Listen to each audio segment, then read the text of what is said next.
The day my boss offered me $250,000 to marry her for 1 year, I was eating a vending machine granola bar in the parking garage and trying to decide whether quitting my job would count as personal growth or financial suicide.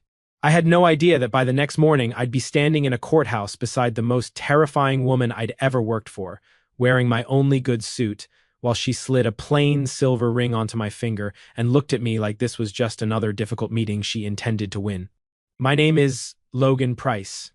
I was 35, single, and a senior project manager at Cross E. Vale, a private real estate development firm in Minneapolis. It was not glamorous work.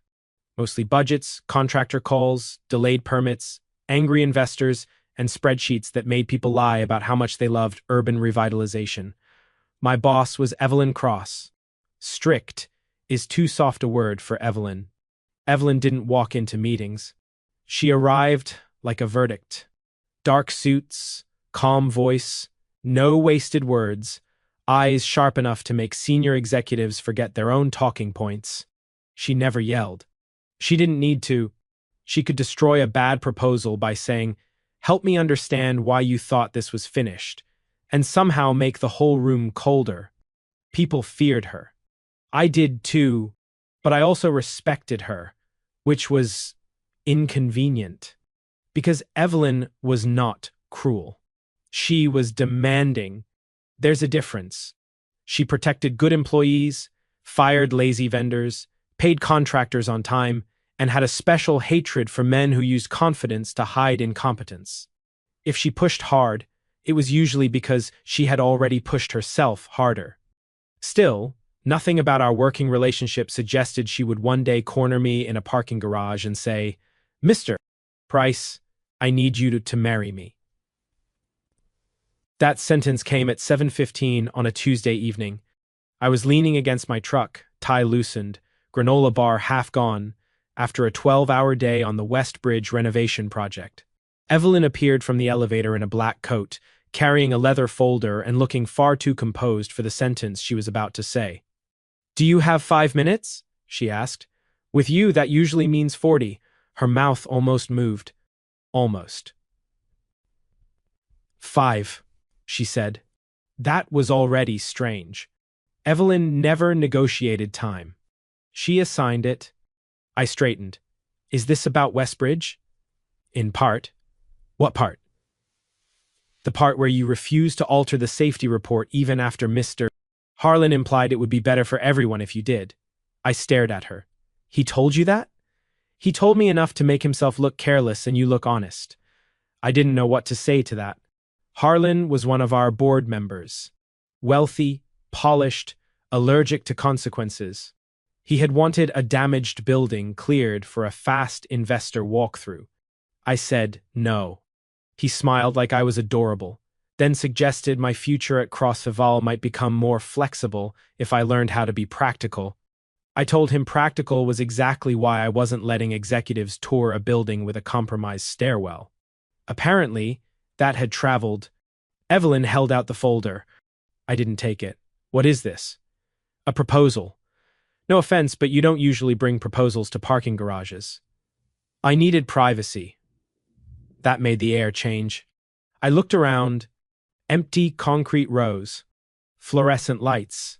My truck. Her town car idling near the exit. Then she said it. "I need a husband for 1 year." I stared at her. There are moments when language fails, not because you lack words, but because every available word seems too small for the level of insanity being offered. "I'm sorry," I said. "What?" "I need to be legally married for 12 continuous months by Friday, or I lose voting control of the Cross Family Trust." I looked at her face. No joke. No embarrassment. No sign that she understood how close I was to calling security on behalf of reality. She opened the folder herself. "My grandmother created the trust. 41% voting control of Cross to Vale sits inside it. If I remain unmarried past my 38th birthday, the voting rights transfer temporarily to my uncle, Martin Cross, for a 1-year review period." "And your birthday is Friday?" "Yes. Convenient. Catastrophic, actually." That was Evelyn. Even in disaster. Precise. I folded my arms. "Why does your grandmother care if you're married?" She didn't care about romance. She cared about isolation. She believed anyone running a family company needed at least one person close enough to tell them the truth without being on payroll. I looked down at the folder, then back at her. That is either weirdly wise or deeply manipulative. Both. At least you know. I've had years to be angry about it. She said it flatly, but something tired moved under the words. That was the first crack. Small, but real. What happens if your uncle gets control? I asked. He breaks the company apart, sells off the affordable housing portfolio first, then the historic properties, then anything my grandmother considered morally important and financially inefficient. That part got my attention. Westbridge was part of that portfolio. So were 6 other buildings I'd spent 2 years helping stabilize. Old apartments, senior housing, mixed-use projects in neighborhoods most investors ignored unless they could rename them. So marry someone from your world, I said. A lawyer, a board member, a man with cufflinks and no visible soul. I tried the lawyer version once, she said. There was no emotion in her voice, which meant there was probably too much beneath it. It ended badly? I asked. It ended instructively. She looked at the folder again. I am offering you $250,000, full legal protection, a prenup that gives you no liability for my assets, independent counsel of your choice, and a written termination date 12 months from the wedding. Wedding, I repeated. Civil ceremony. That does not make it less insane. No. And why me? She didn't answer fast. That mattered. Then she said, because Martin already tried to pressure you, and you didn't bend. Because you have no ties to my family. Because you are competent, private, and irritatingly difficult to impress. I almost laughed. That's your sales pitch? I'm not trying to flatter you, clearly. I'm trying to choose someone who won't sell me out before breakfast. The parking garage went quiet. For the first time, I understood something. This wasn't romance. This wasn't impulse. This wasn't even desperation dressed as strategy. This was a woman surrounded by powerful people, and somehow still completely alone. I looked at the folder, then at Evelyn. I work for you, I said. Not if you agree. You'll be transferred out of my reporting chain before anything is signed. HR will have the paperwork tonight. You already prepared that? Yes. You really thought of everything. No, she said quietly. If I had, I wouldn't be asking a man in a parking garage to become my husband. That was the second crack. And this time, I saw how scared she was underneath the control. Not shaking. Not begging. Nothing obvious. Just a woman with no safe option left. Standing perfectly straight, because falling apart would give the wrong people an opening. I took the folder. Not because I was saying yes.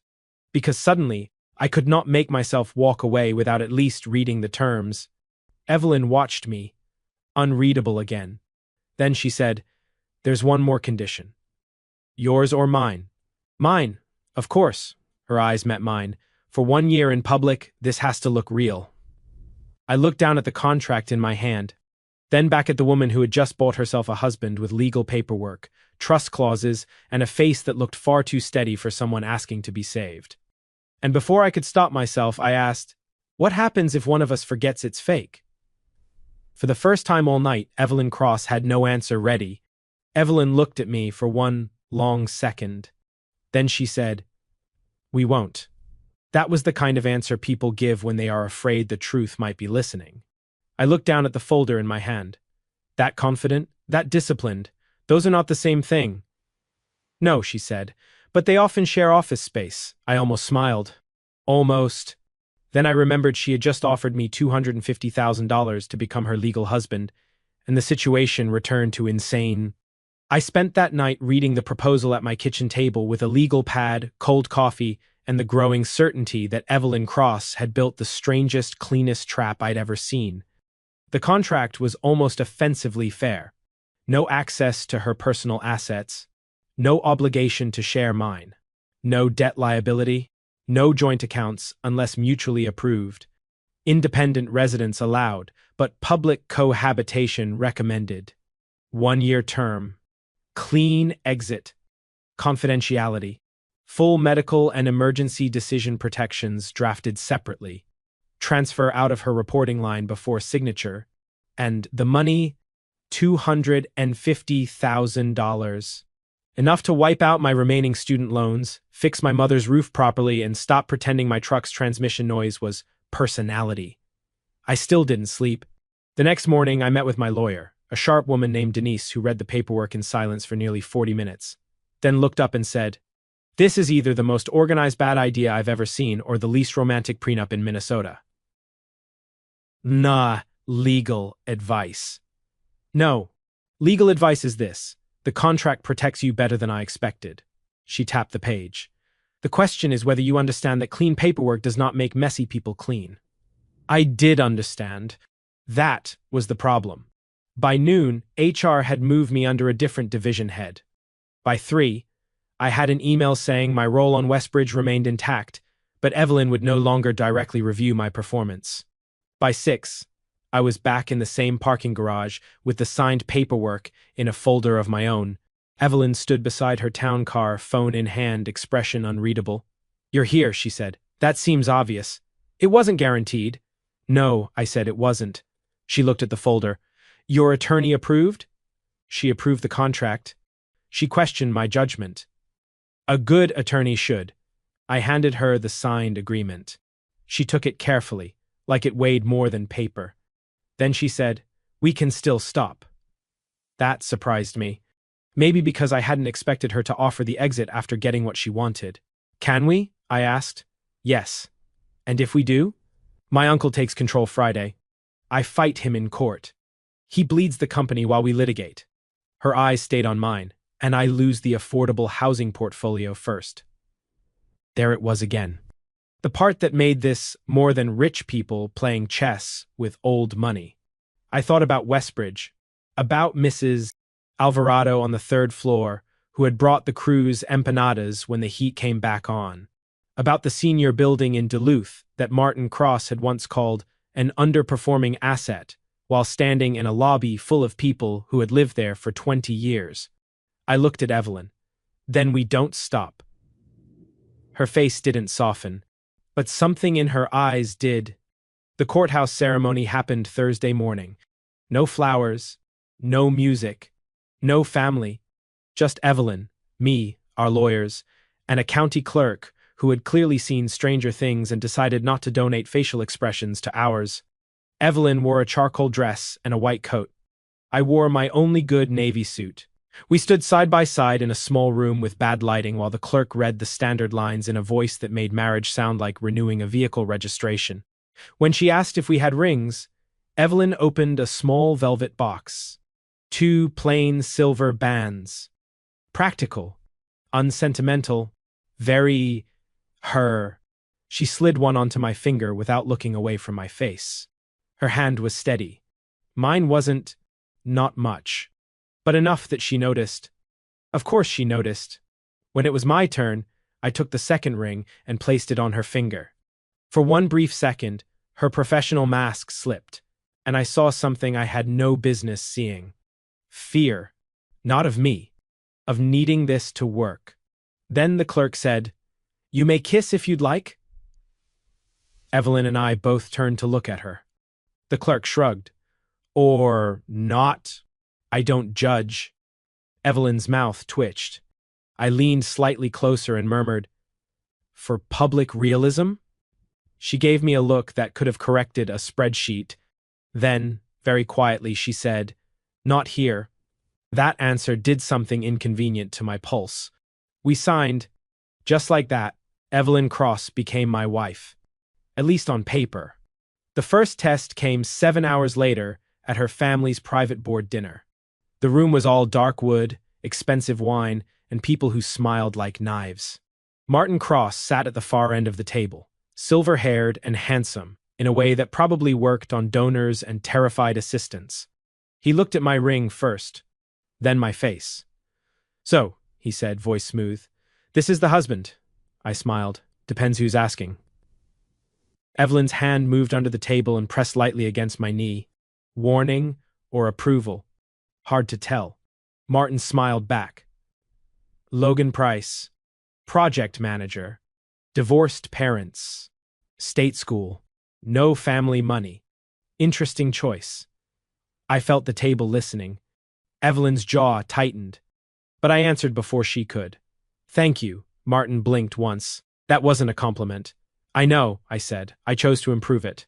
Somewhere down the table, someone coughed into a napkin. Evelyn did not smile, but her hand stayed on my knee for 1 second too long before she pulled it away. Martin studied me like he had found an unexpected crack in a wall he planned to tear down. Then he leaned back. Well, I hope you understand what you've married into. I looked at Evelyn. She was sitting perfectly straight, eyes forward, ring catching the candlelight, surrounded by family who treated her control like a temporary inconvenience. Then I looked back at Martin. I'm starting to, I said, and for the first time since this fake marriage began, I realized the hardest part would not be pretending to be Evelyn's husband. It would be remembering I was allowed to stop. The dinner lasted 2 hours. It felt like 8. Martin spent most of it smiling at me like he was waiting for the cheap suit to admit it didn't belong in the room.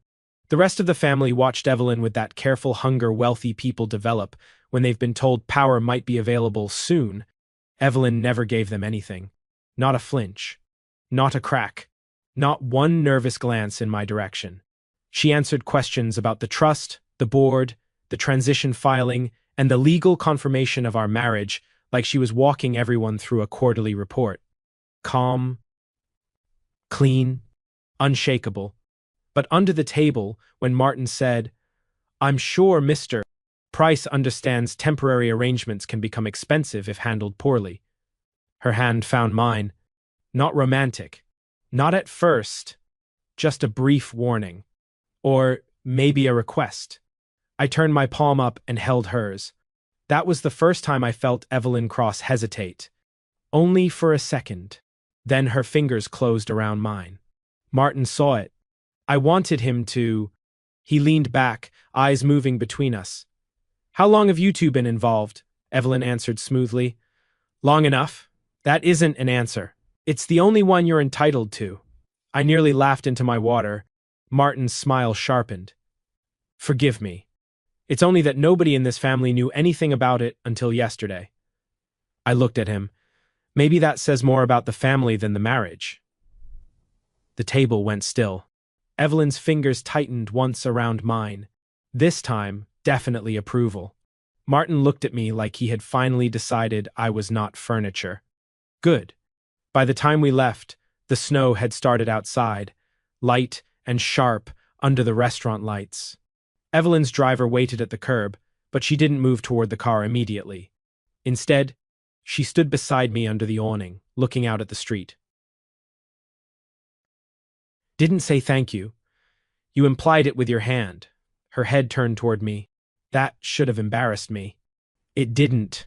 Because somewhere between the courthouse and that dinner table, the fake part of the marriage had begun to feel less like a lie and more like a room we were both standing in, without knowing who would open the door first. She looked away first. Martin will dig into you now. He already did. No, she said. That was research. Now it becomes pressure. Let him.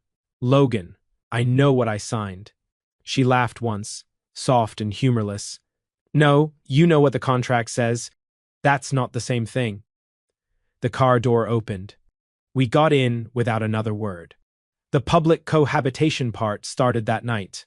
Evelyn's house was not a home so much as a beautiful structure where silence had learned to behave. Glass, stone, warm wood, expensive furniture nobody seemed to sit on. Everything was tasteful. Everything was perfect. Everything looked like it had been approved by a committee that disliked fingerprints. She showed me the guest suite like a hotel manager explaining amenities. You'll have privacy here. For the next few weeks, our fake marriage became a performance with strangely real details. We arrived together at board events, left together from dinners, took carefully ordinary photos for the company newsletter when PR decided leadership stability needed visual evidence.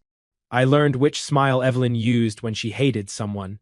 She learned I drank coffee too late, and then pretended insomnia was a coincidence. The public part was easy, the private part was dangerous, because Evelyn was different at home. Not softer exactly, less edited. She wore glasses when she read contracts, burned toast because she answered emails while making breakfast, fell asleep on the living room couch with her laptop still open and one hand curled under her cheek like she had simply run out of command. The first time I covered her with a blanket, she woke up just enough to whisper, "Don't be kind if you don't mean it." That sentence told me more than any family history could. So I answered, "I don't fake that part." Her eyes opened then. For a moment, she looked at me like she wanted to believe it and hated that she did. Then she closed them again. Martin's first move came the following Monday. He sent me an email through an attorney offering a discreet settlement if I admitted the marriage had been financially motivated and agreed to an annulment after a statement. The number was double what Evelyn had offered me. I forwarded it to her with one line. "Your uncle thinks I'm more expensive than I am." She found me in the kitchen 10 minutes later. I was making eggs badly. She was holding her phone, barefoot, hair loose, wearing one of those silk robes rich people apparently owned without irony. "You didn't even consider it?" she asked. "No? That's a lot of money. It came from him? That's your reason? It's enough." She set the phone down slowly. Something in her face moved, and for once she didn't hide it fast enough. "You have no idea how rare that is in my life," she said. The pan hissed behind me. I turned off the stove before breakfast became evidence of emotional incompetence. Evelyn stepped closer. Not much. But in that kitchen, with snow against the windows and Martin's bribe still glowing on her phone, it felt like the distance between us had become the only thing either of us could still control. "Logan," she said quietly. "Yeah? If I ask you something, I need you not to make it easier than it is." That sounded like Evelyn, precise even when terrified.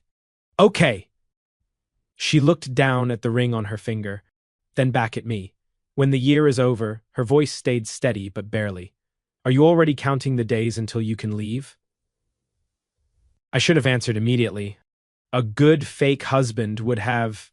A decent man might have softened it. But she had asked for the hard version, so I gave it to her. "No," I said, "that's the problem." Her breath caught once. Just once. Then the security panel by the front door chimed. Evelyn turned toward the hallway. On the screen, Martin Cross stood at the gate with 2 attorneys, a camera crew behind him, and a smile that told me he had brought the war straight to her front door. Martin came to the gate like a man who had mistaken surprise for strategy. Evelyn stared at the security screen, completely still. 2 attorneys stood behind him. 1 camera crew. 1 woman, holding a microphone with the logo of a local business channel. It was not a mob, but it was designed to feel like one. I looked at Evelyn. Does he own them?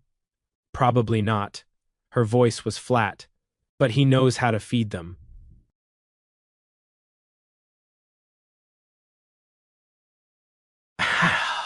Chimed again. Martin looked straight into the camera and smiled. "Evelyn," he said through the intercom, "I think it's time we stop hiding from the truth." Her face did not change, but I saw her hand curl once at her side. That was the thing about Evelyn. She didn't break loudly. She turned pressure into stillness, and people mistook that for not feeling anything. I stepped closer. "What truth does he think he has? That I paid you? You did. That the marriage began as a contract? It did. That it's fake?" I looked at her then. "No," I said, "that part is outdated." Her eyes moved to mine. For 1 second, the gate, the cameras, the attorneys, all of it fell away. Then I picked up my jacket from the chair. "Let him in. Logan, if we keep him outside, he gets a better picture." I nodded toward the screen. "If we bring him into the house, he has to speak plainly." Evelyn looked at me for 1 long second. Then she pressed the gate release. Martin entered like he had already won. He walked into Evelyn's foyer with the camera crew behind him, wearing a dark coat and the same smooth smile from the board dinner. "Evelyn," he said, "I'm sorry it had to come to this." "No, you're not," she said. That almost made me smile. Martin's eyes moved to me. "Mr. Price. Still here?" It's my address too, according to the mail Evelyn keeps putting on the wrong counter. The microphone woman looked between us, interested. Good. Let her notice we sounded like people who had actually lived in the same house. Martin opened a folder. I have documentation showing this marriage was based on a financial agreement. Evelyn's face hardened. You have stolen legal documents. I have a source. You have a felony with formatting. One of his attorneys shifted. Martin ignored it and looked toward the camera. The public deserves to know whether Crossview Vale is being protected by legitimate leadership or by a fraudulent marriage purchased to manipulate a trust. There it was. The trap. If Evelyn denied the contract, he'd produce it. If she admitted it, he'd frame her as corrupt. If I stayed quiet, I became the bought man in the background. So I spoke. The marriage started as an agreement. The room went silent. Evelyn turned toward me sharply. Martin's smile widened. I kept going. I was offered money. I accepted legal protection. I agreed to a 1-year term. I looked directly at the camera now. And none of that changes why I'm still standing here. Martin's smile faded slightly. Good. I stepped forward. Your mistake, I said to him, is that you think the ugliest part of a beginning is the whole story. It isn't. The woman with the microphone had stopped looking at Martin. Now she was looking at me. I turned toward Evelyn. She asked me because I was independent. Because you couldn't buy me. Because you had already tried. I looked back at him. And you proved her right when you offered me twice as much to walk away. Martin's jaw tightened. One of his attorneys whispered, Martin. Too late. Evelyn's eyes had gone very still. You offered him money? She asked. I pulled up the email on my phone and handed it to her. She read it. Then she looked at Martin, and for the first time since I'd known her, Evelyn Cross did not look controlled. She looked free of the need to be. You came into my home, she said quietly, with cameras, accusing me of buying loyalty while holding proof that you tried to buy it yourself. Martin's face changed. Not fear. Calculation. But the room had shifted, and everyone knew it. Evelyn turned to the camera crew. You may record this. Then she faced Martin. You will leave my property. Your attempted bribe will go to the board, the trust attorneys, and the ethics committee before noon. If you release stolen documents, my counsel will respond publicly with the full chain, including your offer. Her voice stayed calm, but this time calm sounded like a door locking. You wanted transparency. You'll have it. Martin looked at me with pure hatred. You think she chose you? He said. She needed a signature. I should have let it go. I didn't. She needed a signature for 12 months, I said. I'm the one deciding to stay after. Evelyn went completely still beside me. Martin heard it too. So did the camera. So did I. The sentence had left my mouth before I dressed it up as strategy. Martin left 6 minutes later. No exit speech. No victory smile. Just a man discovering that bringing cameras to a house does not guarantee you control what they see. When the door closed, the silence felt enormous. Evelyn stood in the foyer, email still open on my phone, ring on her hand, eyes fixed somewhere near the floor. I waited. Then she said, You said you're staying. I did. Was that for him? No. Her eyes lifted to mine, and there it was. The question that had been hiding under a year's worth of paperwork before the year had even begun. I walked closer, slowly enough that she could stop me if she wanted to. She didn't. I don't want out, I said. Not when the trust is safe. Not when the contract expires. Not when Martin loses his last excuse. I don't know when the fake part ended, Evelyn, but I know it did. Her lips parted slightly, and for once, no answer came ready. Then she laughed, one quiet, disbelieving breath. I paid you to become my husband, she whispered. You also transferred me out of your reporting chain, protected my legal interests, and made terrible toast for 3 months. Her eyes softened. That toast was not terrible. It was structural damage. A real smile touched her face. Small. Unprotected. Then she stepped forward and rested her forehead against my chest like she was too tired to keep holding herself upright, alone. I held her. That was all. No grand performance, no audience, no contract language, just Evelyn, finally letting someone stay. The first year did not become easy. Martin was removed from 2 committees after the bribe review. The stolen document leak never landed the way he wanted, because Evelyn released the truth first. The affordable housing portfolio stayed intact. Westbridge reopened with residents moving back in before Christmas, and Mrs. Alvarado cried when the elevator worked again. Evelyn and I stayed married, at first because the trust required it. Then because mornings became strange without her correcting my coffee ratio.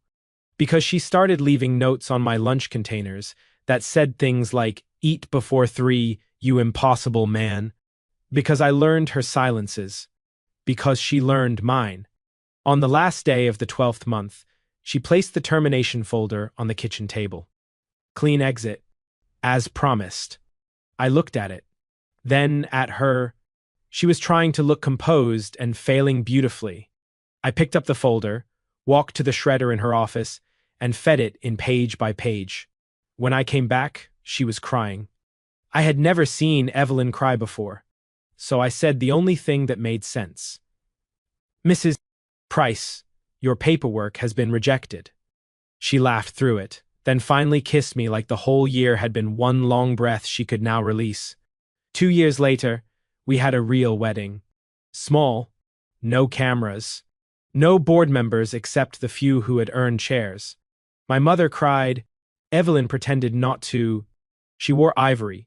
I wore the same silver ring, and when the officiant said the word husband, it finally sounded less like a legal position and more like a home.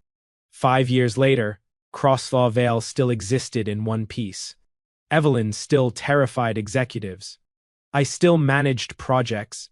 Martin moved to private investments, which was a polite way of saying no one trusted him with anything that had tenants, history, or human consequences. And sometimes, when someone asked how we met, Evelyn would say, "I hired him." Then I'd say, "Terrible onboarding process." And she'd look at me with that almost smile I used to think was impossible to earn. The truth was, our marriage began as the strangest contract of my life. But the real thing began the morning I realized I no longer cared when the fake part had ended. What would you have done if your strict boss offered to pay you to be her husband for 1 year, only for the fake marriage to become the most real thing in your life? And have you ever seen something that started as an arrangement turn into a choice? Tell me your story in the comments. If you liked this one, leave a like, subscribe, and I'll see you in the next video.